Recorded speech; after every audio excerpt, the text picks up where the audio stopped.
अजितदादा यांना श्रद्धांजली वाहण्यासाठी राष्ट्रवादी काँग्रेस पक्षाच्या वतीने श्रद्धांजली. महाराष्ट्राचे लाडके उपमुख्यमंत्री आणि वित्त आणि नियोजन मंत्री माननीय स्वर्गीय अजितदादा पवार यांचे अपघाती निधन झाले, म्हणून त्यांना आज श्रद्धांजली वाहण्यासाठी राष्ट्रवादी काँग्रेस अजित पवार गट यांच्यातर्फे श्रद्धांजली अर्पण करण्यासाठी सर्व कार्यकर्ते उपस्थित होते. सर्वांनी आपापली मनोगत व्यक्त करून महाराष्ट्राचा दादा हरपला आणि आमचे नेतृत्व हरपले आणि सर्व कार्यकर्ते परके झाले, त्या कुटुंबाला आधार देण्यासाठी आम्ही सर्वजण एकत्र येऊन प्रामाणिक काम करू, हीच आमची श्रद्धांजली राहील, असे मनोगत व्यक्त केले.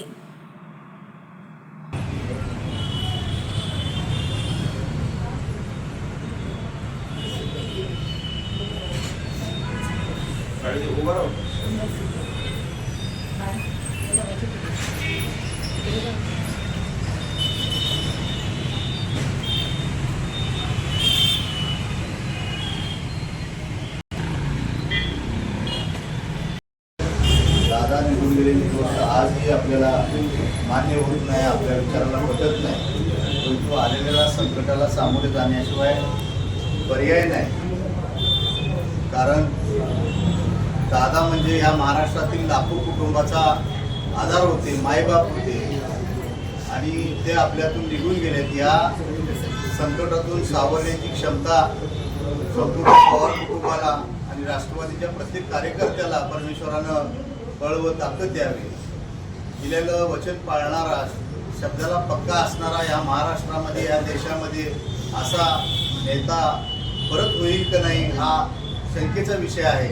कारण एखाद्याला दिलेला शब्द पूर्ण करण्यासाठी त्याच्यासाठी कोणतीही ताकद मोजायला लागू दे, ते दादा मोजत होते आणि करत होते. उदाहरण द्यायचं झालं असेल तर ज्यावेळी 2 राष्ट्रवादी वेगळ्या झाल्या त्यावेळी ठराविक कार्यकर्तेच दादाकडे आम्ही गेलो. त्यामध्ये जगदाळे सर असतील, इद्रिस भाई, दिग्विजय सूर्यवंशी, राधिकाताई आर्गे असतील, वीरेंद्र थोरात, 5-6 कार्यकर्त्यांना ताकद द्यायचं. ज्यावेळी आम्ही नगरसेवक सुद्धा कार्यकर्ते नव्हतो, म्हणजे बॉडीची मुदत संपलेली होती.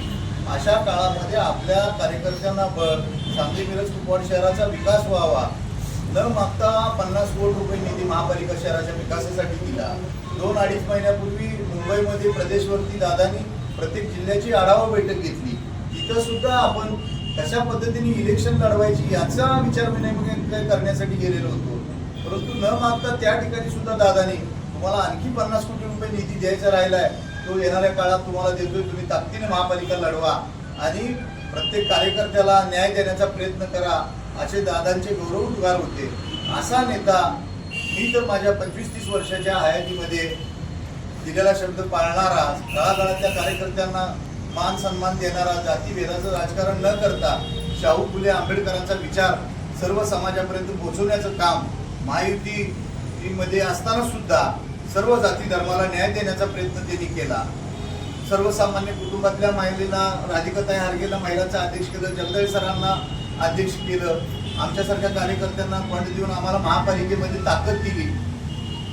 अल्पसंख्याक समाजाचा एक दादांच्या लेवलला म्हणलं तरी इद्रिस भाई तसे छोटे कार्यकर्ते, परंतु कुठलीही अपेक्षा न बाळगता सांगली जिल्ह्याला ताकद देण्यासाठी, अल्प समाजाला ताकद देण्यासाठी इद्रिस भाई सारख्या कार्यकर्त्याला विधान परिषदेची आमदारकी दिली. म्हणजे प्रचंड प्रेम करणारा नेता कसा असावा तर अजितदादांसारखा असावा. असा आदर्श या महाराष्ट्रात नव्हे, या देशामध्ये कुठल्याच नेत्याकडे बघायला मिळत नाही. एका कामासाठी एक माणसाला 50 वेळा जावं लागतंय, परंतु दादाकडे काम होत असेल तर एका मिनिटामध्ये होय तर होय, नाहीतर नाही निर्णय घेणारा, प्रकट व्यक्तिमत्व असणारा. परंतु आतून त्यांचं अंतकरण इतकं गरिबांसाठी तळमळीचं होतं. त्यांच्या आताच्या रील्स आणि व्हिडिओ येतोय त्यातनं आपण बघतोय त्यांनी गोरगरिबांसाठी काय कार्य केलं.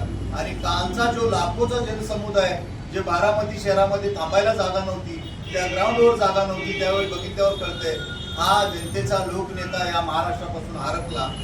असं नेतृत्व भविष्यामध्ये पवार फॅमिलीमध्ये घडावं, दादांचे विचार आपण सर्वांपर्यंत पोहोचवण्यासाठी जगदाळे सर असतील आणि पार्टीचे आमदार आपले इद्रिसभाई नायकुडे यांच्या मार्गदर्शनाखाली येणाऱ्या काळामध्ये अजितदादांचा विचार एकसंघ राहून पार्टीचा विचार सर्व समाजापर्यंत पोहोचवण्याचं काम, म्हणजेच हीच खरी अजितदादांना दादांना खरी श्रद्धांजली होईल असं मला एक कार्यकर्ता म्हणून वाटतंय. मी श्रद्धांजली वाचून या ठिकाणी थांबतो. जय हिंद, जय महाराष्ट्र.